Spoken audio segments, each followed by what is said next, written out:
Bueno, entonces esta unidad número 5 se trata de analizar marcos estructurales, entendiendo que un marco es el sistema estructural que se forma por la combinación de columnas, como las tenemos aquí. Aquí tenemos esta columna. De hecho, tenemos 6 columnas en este marco.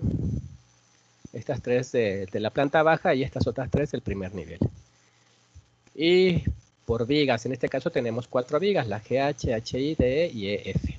Entonces, todo sistema formado por, todo sistema estructural formado por vigas y columnas se les llama marcos. Podemos tener desde marcos muy sencillos, como pueden ser aquellos que están formados solamente por 2 columnas,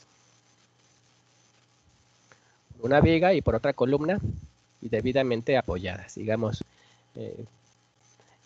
De manera coloquial yo esto le llamo una portería de fútbol, pero realmente no es así. Marcos como este tipo serían los característicos que hay en el módulo J, que es de un solo nivel, el tecnológico en el cual estamos nosotros adscritos. Bueno,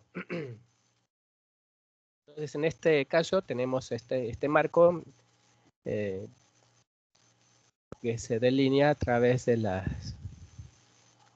los segmentos color negro. Y la pregunta es la siguiente. Utilizando el método de Cani, que es el método que vamos a implementar para análisis de marco, calcular las reacciones y dibujar los diagramas de fuerza cortante y momento flexionante del marco que se muestra a continuación.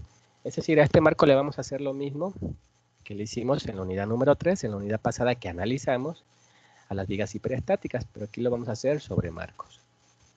Entonces, este es el marco que tenemos. Tenemos alturas de los 2 niveles que tenemos, el primero de 3.5 y el segundo de 3 metros. Y tenemos distancias entre columnas de 8 metros y 6 metros. Adicionalmente, me están proporcionando las cargas que están actuando sobre las vigas. En este caso, pues de 1200 sobre la viga GH, también de 1200 sobre HI, 1800 sobre DE y sobre EF. Esas cargas pues vendrían a ser lo que sustenta por efecto de cargas distribuidas que se están transmitiendo hacia ellos. ¿Qué más tenemos como datos? Aquí además tenemos las secciones tanto de las columnas así como de las vigas. Es decir, las columnas van a tener una sección, digamos, una dimensión diferente que las vigas. Entonces, todas estas columnas, la AD, la DG, etcétera, todas tienen esta sección. Es una sección de 30 por 30 centímetros. Y las vigas, a su vez, tienen una sección diferente. Es decir, todas estas vigas que vemos, tanto la que hay en la azotea como en el entrepiso, son de 25 por 40 centímetros. ¿Para qué me están dando las medidas de estas secciones? Porque al ser diferente, la geometría de las columnas de las vigas, lo cual es muy normal que así suceda, o sea, difícilmente nosotros, digamos yo como diseñador estructural voy a estar definiendo secciones iguales, porque no es igual el comportamiento de una columna que el de una viga. Y así como es más eficiente una columna que tiende a tener lados regulares, incluso siendo el círculo la más efectiva, por otro lado, para las vigas, pues siempre la sección más eficiente es que sea rectangular, con la parte más extensa a lo largo de la altura. Entonces, al tener diferente sección, eso significa que van a tener diferente momento de inercia. ¿Por qué menciono esto? Un poco recordando lo que analizábamos en la unidad número 3, analizábamos lo siguiente, que el factor de rigidez dependía del módulo elástico, es decir, del material con el cual está hecho la viga o la columna. Aquí vamos a suponer que están hechos del mismo material, en este caso sería concreto reforzado. Pero que también depende del I, y la I es el momento de inercia. Cuando analizábamos en la unidad número 3, eso lo ignorábamos, el EI. Si recordarán, porque aquí en estas fórmulas yo no usaba 4i, sencillamente usaba solamente el coeficiente, el número 4, entre L, pensando en que toda la longitud de la viga estaba hecho del mismo material y tenía la misma sección, que no variaba a lo largo de su longitud, las medidas o el material de una viga. En el caso que nos ocupa, lo único que vamos a obviar, en el caso de los marcos, siempre y cuando las columnas y las vigas estén hechos de un mismo material, porque no siempre es así.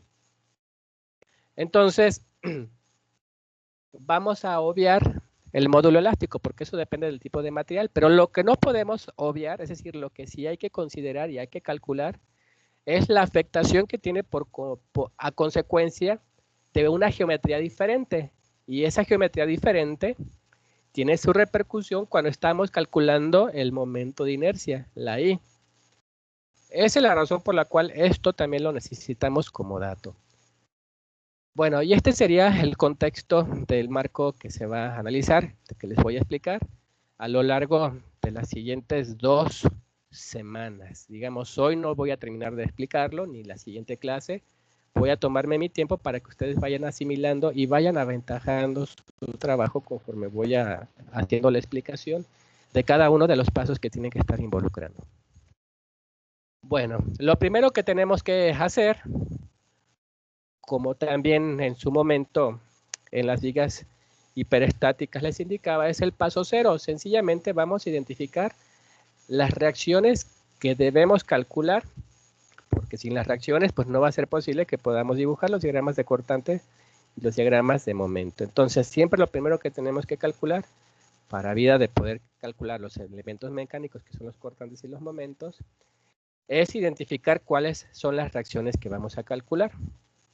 Las reacciones, por cierto, que se manifiestan en los apoyos de este marco, en este caso en el apoyo A, en el apoyo B y en el apoyo C.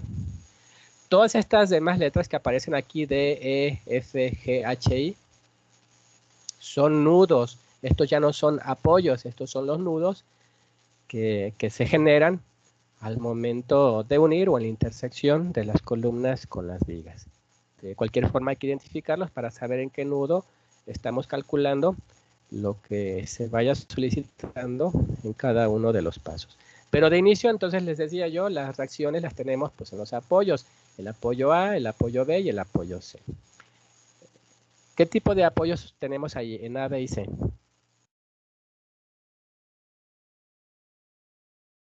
¿Empotramiento? Así es, empotramientos. Entonces, recordarán que en el caso de los empotramientos, retomando lo del apunte de la unidad pasada, que a su vez fue una remembranza de lo que se analizó en estructuras 1, para los empotramientos tenemos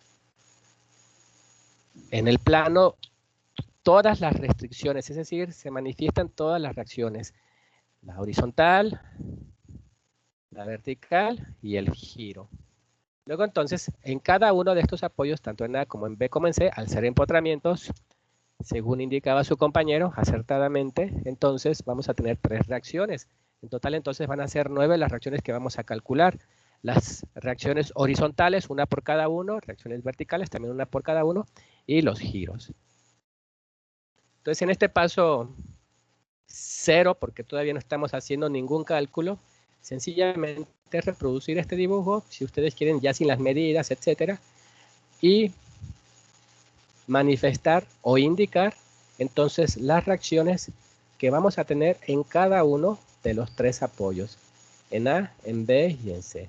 Respectivamente, yo aquí le estoy llamando a Y porque es la reacción vertical en el apoyo A X y MA porque es el momento en el apoyo A. Aquí estamos en el apoyo B, entonces esto va a ser BY, BX, MB. Apoyo C, CY, CX y MC. Solamente como para irlos identificando y ya asignarles un código con el cual vamos a hacer el manejo en los pasos posteriores. ¿Hasta aquí alguna pregunta? No, profe. Muy bien. Bueno, ya que identificamos las reacciones que tenemos que calcular,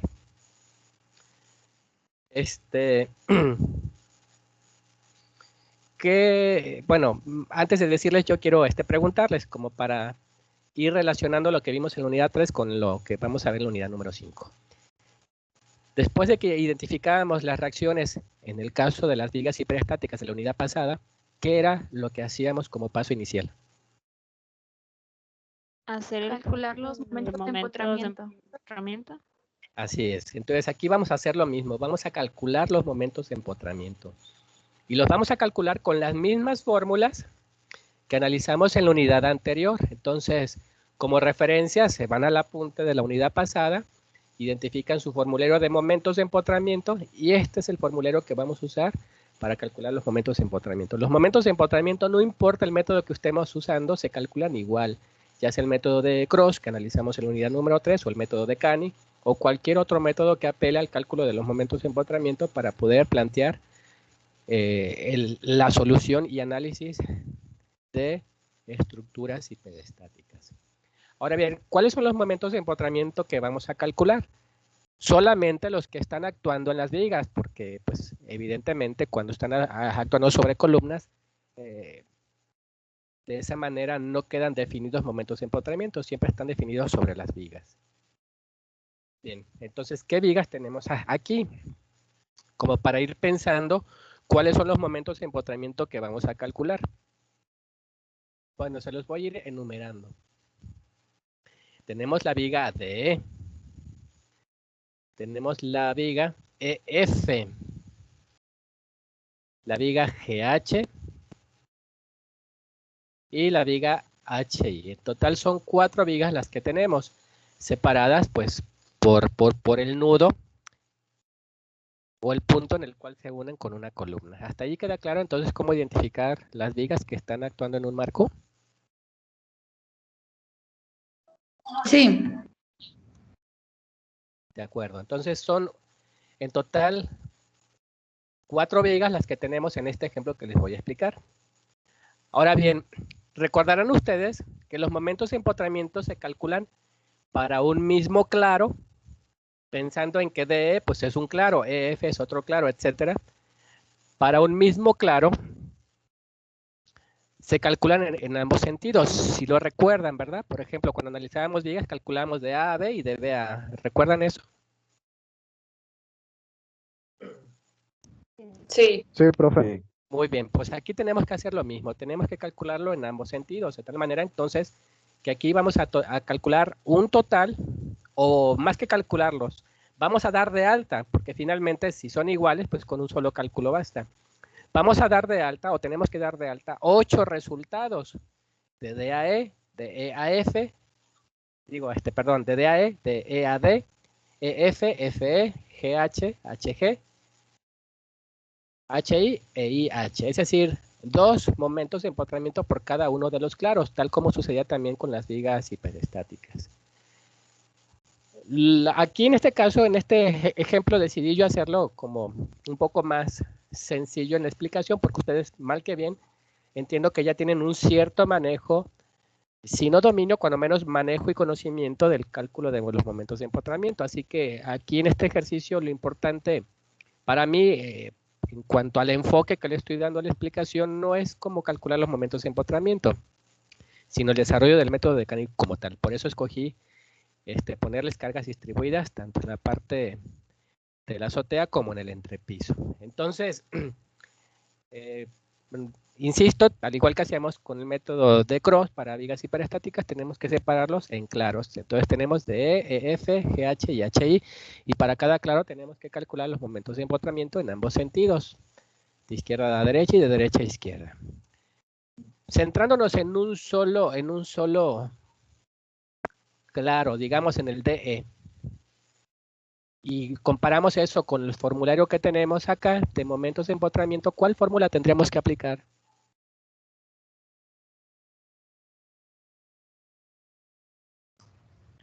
¿La 6?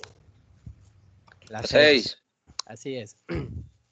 Tendríamos que aplicar la fórmula 6 para todos los claros que tenemos aquí. Sí. Así es. Si se fijan, decía yo, les adelantaba, para mí en este ejemplo lo importante no es ver cómo se calculan momentos de empotramiento, sino lo que viene más adelante. Por esa razón lo planteé con esta, digamos, facilidad en el cálculo de los momentos de empotramiento. Entonces ya llegamos a la conclusión que para todos tenemos que usar la fórmula 6 y que en el caso de la fórmula 6, tanto en un sentido como en el otro, da el mismo resultado de acuerdo a lo que manifieste el formulario. En otras palabras, todos los momentos de empotramiento que se van a calcular en este marco que estoy explicando va a ser a través de esta fórmula. ¿Siempre va a ser así? Desde luego que no. Va a depender entonces del contexto de las cargas de cada uno de los claros, tal como ustedes ya son capaces de percibirlo de acuerdo a lo que analizamos en la unidad pasada. Entonces creo que en ese sentido no se tiene que prestar a confusión. Para este caso sí tendríamos que usar esto porque así lo manifiestan las cargas. Bueno, entonces comenzamos con el cálculo de los momentos de empotramiento.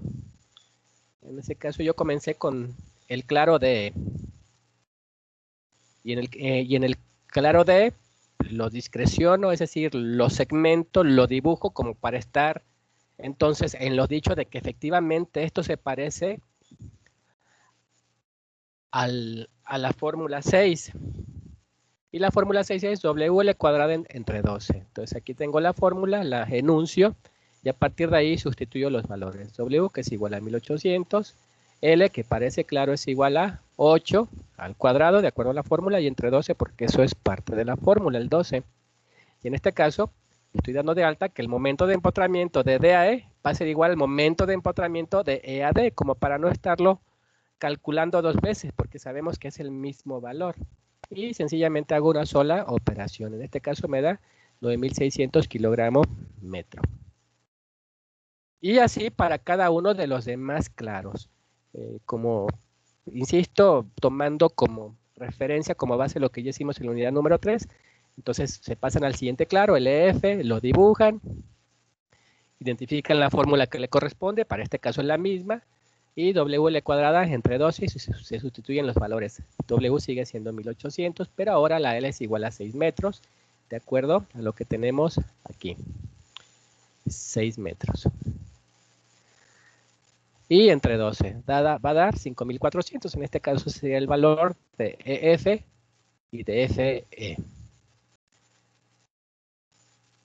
Y así también, entonces, para los demás claros que tenemos. Entonces seguiríamos con el GH. Acá lo tengo, el GH. Ahora son 1200, la longitud es 8. Hacemos su dibujo para estar con claridad en cuanto a cómo es el dibujo que le corresponde y en función de eso la fórmula que vamos a aplicar es la misma, W cuadrado entre 12. Nada más que ahora W es igual a 1200 por 8 al cuadrado, que es la distancia, entre 12, 6400, y así también para el último claro, que sería el claro HI. Ahora tenemos 1200 y una distancia de 6 metros. Y es lo que tenemos aquí. Y de esa forma entonces es como tendríamos que calcular los momentos de empotramiento. Evidentemente, si tuviera más claros el marco que estamos analizando, supongamos que le añada acá otro módulo de columnas, otra crujía, así es como se llama técnicamente, pues entonces sencillamente lo que va a ocurrir es que se va a estar aumentando el número de vigas, de claros que tenemos, y para cada uno de ellos entonces tendríamos que estar haciendo el cálculo del momento de empotramiento, los momentos de empotramiento que correspondan. ¿Sí queda claro hasta aquí?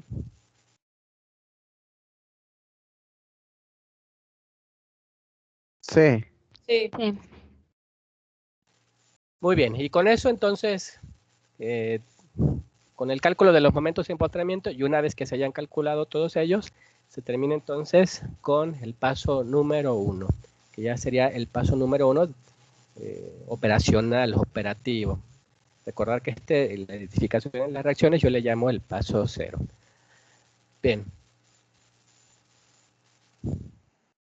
Ahora, como segundo paso, antes de poder calcular los factores de distribución, que era lo que seguía en el caso de vigas hiperestáticas, después de calcular momentos de empotramiento, calculábamos factores de distribución. Bueno, Aquí la lógica es la misma, momentos de empotramiento y luego factores de distribución. Nada más que como aquí les decía yo desde un inicio, tenemos una geometría diferente para las columnas que para las vigas, entonces, también les adelantaba yo, significa que ahora sí va a ser sensible este cálculo a las particularidades geométricas tanto de un elemento como de otro, de un elemento estructural y de otro elemento estructural.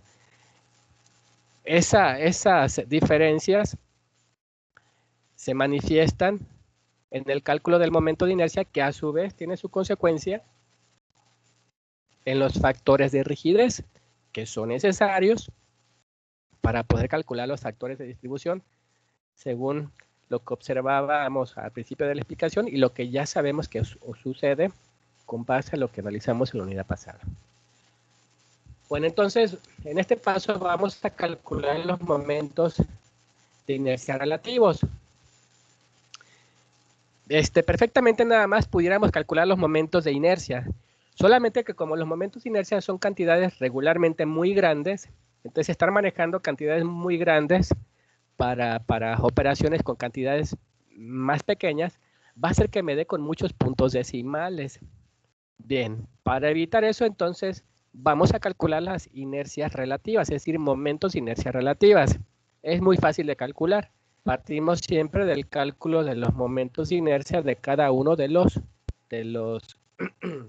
elementos estructurales. Entonces, tenemos dos tipos de elementos estructurales perfectamente definidos, columna y viga, en este marco. Muy bien. Columna, sección de 30 por 30 centímetros y viga de 25 por 40. Bien, entonces, vamos a elaborar una tabla como la que muestro aquí, con los encabezados. Vamos a poner el miembro. ¿A qué le vamos a llamar el miembro?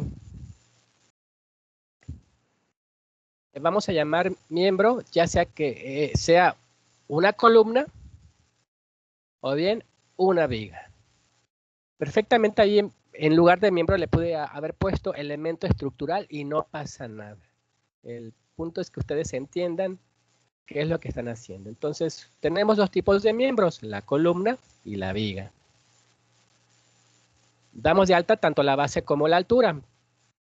Siempre la base la vamos a tomar como nos enseñaron en geometría, a todos en la primaria. La base es la longitud o distancia horizontal y la altura va a ser la vertical.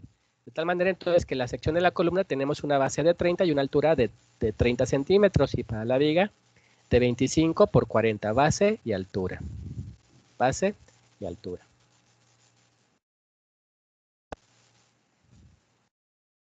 Pues damos de alta la base y la altura de la columna. Decíamos la columna es igual a 30 por 30 centímetros.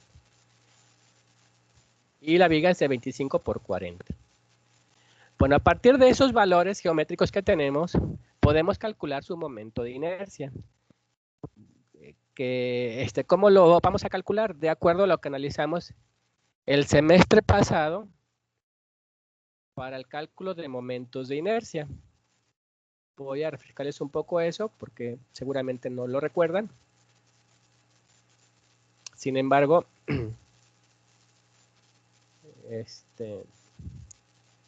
yo pues para eso estoy, para recordárselos, ¿no? Estoy buscando el archivo del semestre pasado. Por eso me estoy tardando. Lo vimos en la unidad número 3. Sí. Bueno, esto fue del semestre pasado. Y miren, ubicamos el rectángulo porque realmente estos dos miembros estructurales que tenemos, tanto la columna como la viga, son rectángulos. Bueno, alguien dirá, la columna es un cuadrado. Bueno, sí, el cuadrado es un caso particular de los rectángulos en donde tienen los lados iguales. Bueno, entonces, para el rectángulo identificamos la fórmula del momento de inercia respecto al eje X. Esa es siempre la que se usa. Y es esta, BH cúbica entre 12. Entonces, esa es la fórmula que vamos a usar para calcular el momento de inercia de figuras rectangulares. De cualquier forma, acá en el apunte se los recapitulo. Solamente quería que observaran, digamos, la empatía, la relación que hay entre lo que estamos haciendo en este tema con respecto a lo que en su momento hicimos en el semestre pasado. Entonces aquí, digamos, ya estamos aplicando eso que vimos el semestre pasado referente a momentos de inercia en el análisis de este marco.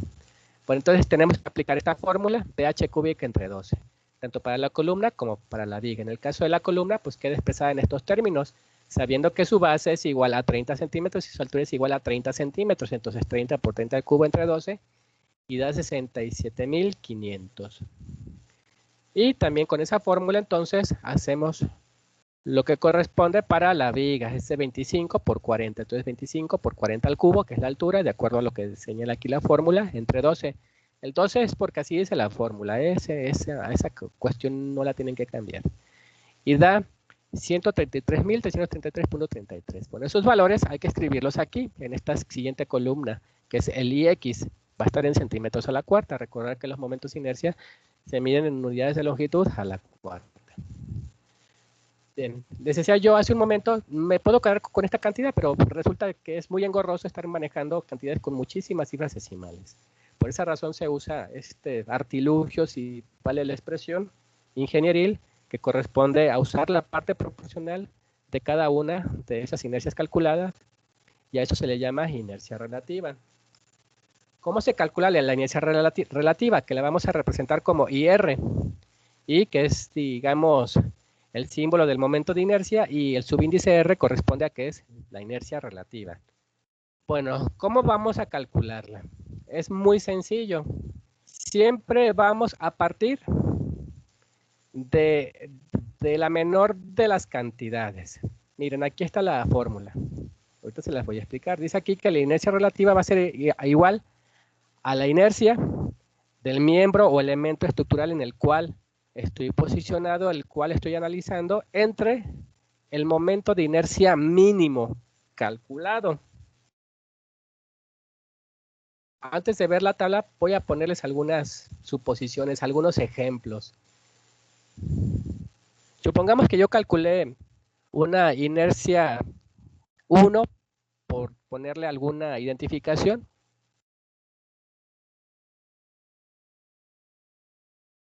Igual, digamos, a 50.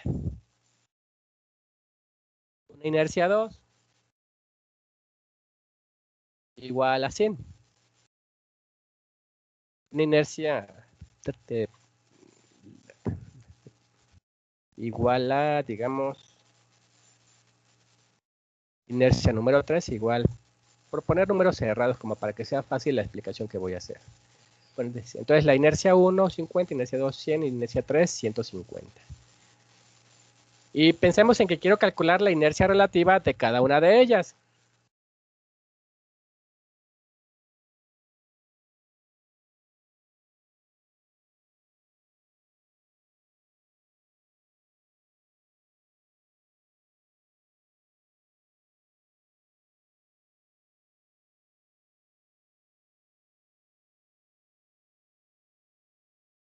Bueno, ¿qué es lo que tenemos que hacer? Bueno, identificamos la menor de las inercias. Entre estas inercias hipotéticas que les estoy señalando, ¿cuál es la menor? La inercia 1 de 50. De 50, muy bien. Entonces, miren, si yo quiero calcular la inercia relativa 1, déjenle pongo aquí también un 1. Esa sería la inercia relativa del miembro 1 o del elemento 1, del 2 y del tercero. Bueno, siempre vamos a dividir. Miren, ya identificamos. Déjenme.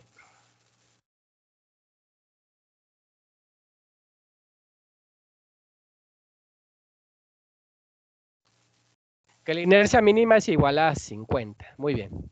Entonces, vamos a hacerle caso a esta fórmula. Dice aquí que la inercia relativa de cada uno de estos elementos, que tengo que calcularla por separado, desde luego, va a ser igual a la inercia en X que le corresponde, que es esta I1 que yo le llamé. Le voy a poner también el X como para ir completándole, y X1, y X2, y X3.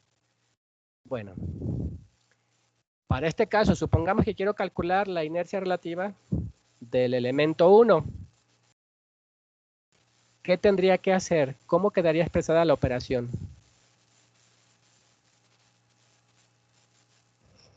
50 entre 50. 50 entre 50, ¿no?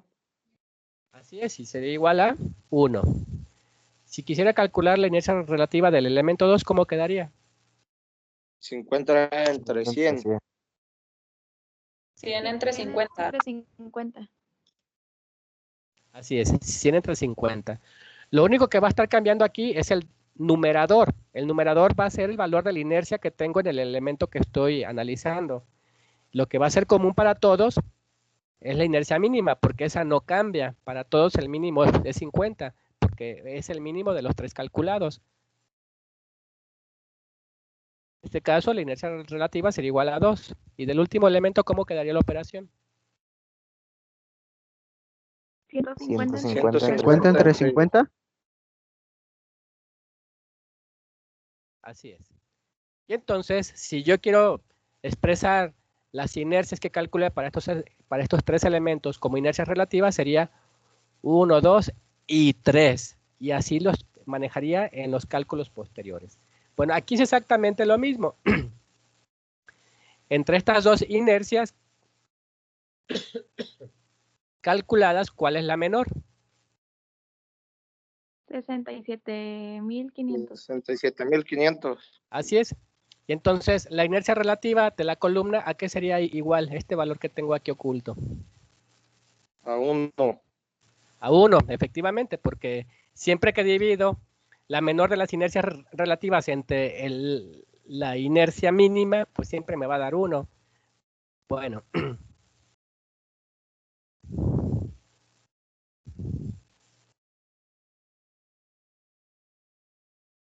1, muy bien. Y la inercia relativa de la otra cantidad, del otro elemento, perdón, de la viga, ¿cómo quedaría? No el resultado, quiero que me digan cómo se calcularía, qué operación tengo que hacer. 133.333.33 entre 67.500. Efectivamente. Y da en este caso 1.9753. Aquí en este cálculo, y quiero que tomen nota de ello, quiero que usen 4 cifras decimales. Si la operación no da para darme 4 cifras decimales, completamos las cifras que hagan falta con ceros, para de esa forma no perder exactitud en los cálculos. ¿Sí queda entendido? Sí. Muy bien. Entonces, en esta columna ya quedan los valores que deseaba calcular en este paso, que son las inercias relativas. De tal manera, entonces, que ya terminamos con este paso número 2, cuyo objetivo era calcular las inercias relativas. Aquí, todo esto que aparece a continuación es la explicación, quise ser extensivo para que no solamente se quedaran con la grabación. A lo mejor hay quien sea un poco como yo, que no le gusta ver muchos videos, pero que prefiere leer, pues también como para que tengan la opción de analizarlo directamente en el punto en el cual puedan tener dudas. Así que todo esto que aquí viene, evidentemente cuando ustedes estén planteando la solución de su ejercicio, pues no tienen por qué ponerlo, porque reitero, todo esto es la explicación de cómo se hace el llenado de esta tabla. ¿Sí queda entendido? Sí. Sí, profe. Bien, entonces con esto ya calculamos el paso número 2. Está hasta ahorita más o menos sencillo, ¿no? Sí. Bueno, de acuerdo. Una vez que ya calculamos entonces las inercias relativas, ya estamos en posición de poder calcular los factores de distribución. Ahora bien, esos factores de distribución los vamos a separar en 2 categorías, porque el cálculo de ellos es diferente para cada caso. Es diferente solamente por un coeficiente que se mete en ellos para efecto de que funcione el método. Entonces, vamos a calcular factores de distribución en primer lugar para los apoyos, es decir, para A, para B y para C. Y en un segundo momento, vamos a calcular los factores de distribución para los nudos restantes. Entonces, ¿siempre va a funcionar así? Sí, siempre. Se tienen que calcular por separado los factores de distribución de la cimentación del resto. Así de sencillo. Entonces, en este siguiente paso, vamos a calcular los factores de distribución de A, que en este caso sería de A a D, de B a E y de C a F. Son los que vamos a calcular. Y reitero, en un segundo momento vamos a calcular el resto, es decir, los que no quedaron a nivel de cimentación. ¿Sí queda claro? ¿Cómo, profe? ¿Pudiera volver a repetir ahí, por favor? Sí, que los factores de distribución los vamos a calcular en dos momentos. En el tercer paso vamos a calcular solamente los que corresponden a nivel de cimentación. Y Okay. en el cuarto paso vamos a calcular el resto, el de todos los demás nudos que no están en la cimentación. Ok, ya, profe, gracias. Bueno, entonces vamos a calcular estos. Vamos a hacer un llenado muy similar. De hecho, son las mismas columnas que usábamos para las vigas hiperestáticas. Y para muestra, el ejemplo que hicimos en la unidad pasada. Entonces, en la unidad pasada, usábamos esta tabla con estos encabezados. Apoyo, elemento, coeficiente, longitud K, suma de K y FD. Acá eso se transforma en este. Apoyo, elemento, coeficiente, elemento. Bueno, aquí ya no le puse el coeficiente porque el coeficiente que surgía de nosotros para las vigas hiperestáticas era si íbamos hacia un empotramiento o si íbamos hacia un apoyo simple o articulado. Bueno. Pero básicamente es lo mismo, o casi lo mismo. Bueno, ya voy a enfocarme en esto, en el método que estamos viendo para marcos. Estos serían los encabezados que a mi parecer serían los importantes que tienen que aparecer. Por cierto, la forma en que vamos a calcular las rigideces es a través de esta fórmula. Siempre va a ser con esa fórmula. Tal vez alguien quisiera preguntar eso. Pues sí, siempre va a ser con esa fórmula. Así que no hay razón por la cual tenemos que cambiarla. Bien, entonces, ¿qué dice esta fórmula para calcular la rigidez? Esto es para calcular la rigidez. Recordar que la K significa rigidez. Significa que tengo que hacer la división entre la inercia relativa que calculamos en el paso anterior, entre la longitud del elemento en el cual estoy posicionado. Esa es la forma en la cual lo tenemos que hacer. Bueno, entonces vamos a comenzar con el llenado de esta tabla.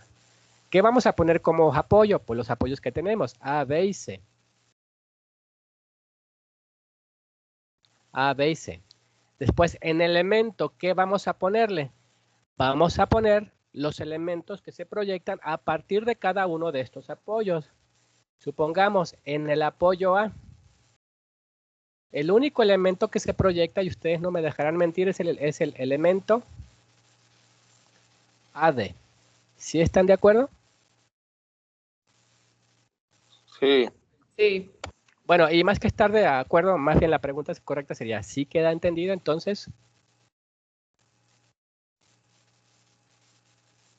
Sí. Bien.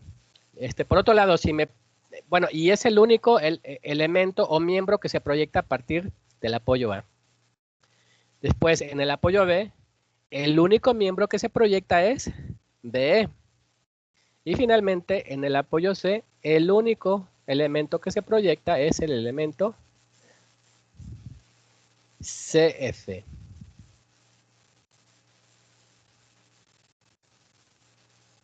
Y es lo que ponemos entonces a continuación.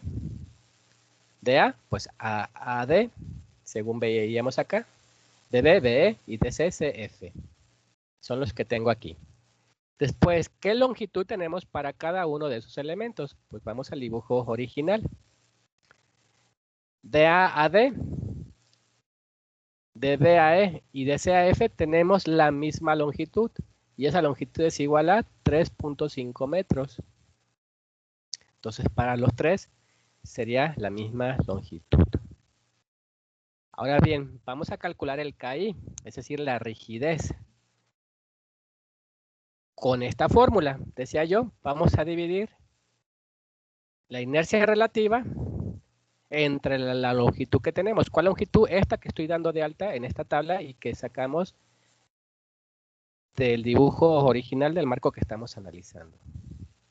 Ahora bien, tanto AD, D y CF, según observamos acá en el dibujo, AD, B y CF, ¿qué son? ¿Son vigas o son columnas? Columnas. Columnas, muy bien. Eso significa entonces que la inercia relativa que tengo que usar es el de las columnas, es decir, este que me dio igual a 1. Esta es la inercia relativa que tengo que usar cuando esté con esos elementos. La inercia relativa, entonces 1. Entonces, para los tres casos, al ser columnas y su inercia relativa igual a 1, y al tener la misma longitud, para este caso, la misma altura, 3.5 metros, entonces la operación quedaría expresada en los siguientes términos. Y esto serviría para los tres elementos, dado que tienen la misma inercia relativa y la misma longitud. Entonces se hace la división y da igual a 0.2857. También, por favor, estas cantidades que estén calculando para las rigideces K, los manejan con 4 cifras decimales.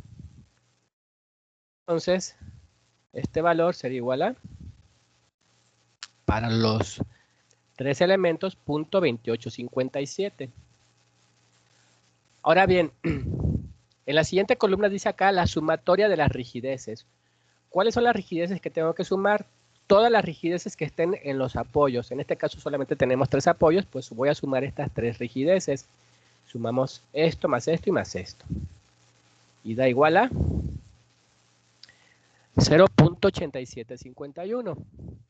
Finalmente, para calcular el factor de distribución, al igual, bueno, no, aquí no es al igual, casi al igual que como hacíamos con las vigas hiperestáticas con el método de Cross, tenemos que usar esta fórmula para calcular el factor de distribución. ¿Por qué digo que es casi igual? Porque al menos hasta esta parte es igual que como lo hacíamos en las vigas. Solamente que este resultado hay que multiplicarlo por menos 1.5. Significa entonces que si sustituyo las cantidades en la fórmula, las cantidades que tengo acá en la tabla, supongamos tanto para AD como B como CF, nos daría el mismo resultado. ¿Por qué razón? Porque todas tienen la misma rigidez relativa y se van a dividir entre este mismo cociente. Entonces la operación quedaría expresada así. Factor de distribución igual a menos 1.5. Este menos 1.5 es por fórmula. Eso no lo van a cambiar. Que multiplica al cociente de la inercia relativa que tenemos en el elemento que estamos analizando, supongamos el AD, entre la sumatoria de las rigideces de todos los apoyos. En este caso sería entonces menos 1.5 por 0.2857 entre 0.8751. En este caso va a dar igual a menos 0.5000. Decía yo que vamos a usar 4 cifras decimales, entonces las cifras que hagan falta las completamos con 0. Y ese sería entonces el valor que obtendríamos para todos los factores de distribución a nivel de cimentación. En este caso, menos 0.5. ¿Sí queda entendido? Sí. Profe, igual y si nos da positivo, lo ponemos en negativo, ¿verdad? En esa parte. Sí, acá, Ana María, recordar que los factores de distribución siempre van a ser negativos, con signo negativo, tal como también los manejábamos de esa manera en las vigas hiperestáticas. Ok, gracias. De nada. Entonces aquí seguimos con la misma dinámica, los factores de distribución son negativos. ¿Alguna otra duda? Profe, y como en este caso todo le está dando menos 0.5 porque la longitud es igual, ¿verdad? En caso de que no fuera así, eso va a cambiar. Así es. De hecho, por 2 razones. porque la longitud es igual y porque la inercia relativa es igual. Y como usted bien supone o infiere, si fueran diferentes, ya sea la inercia relativa o la longitud, ya no nos daría igual, nos darían cantidades diferentes. En otras palabras, no siempre todas las columnas de un edificio tienen las mismas medidas. En este caso yo decidí que así fuera, pero perfectamente yo, de haber querido hacer el ejercicio más complejo, le pude haber puesto a las columnas de la planta baja una medida, supongamos de 30 por 30 centímetros, y a las columnas de la planta alta, pensando en que van a cargar menos, una sección de 25 por 25, ¿no? O bien, aquí estamos a nivel de cimentación, pensando en que solamente la columna B es la que va a cargar más por efecto de las áreas tributarias que tenemos, tal vez esta haberle dado una sección de 40 por 40, ¿no? Entonces, eso ya haría que esto tuviera una sección diferente, luego entonces su inercia relativa también sería diferente.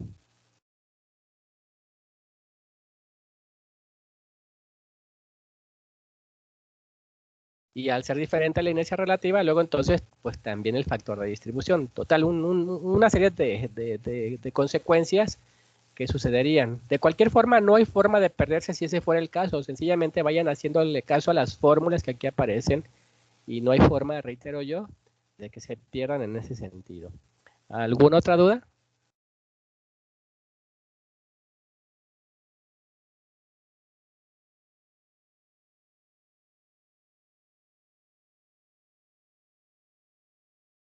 Bueno, al parecer no la hay.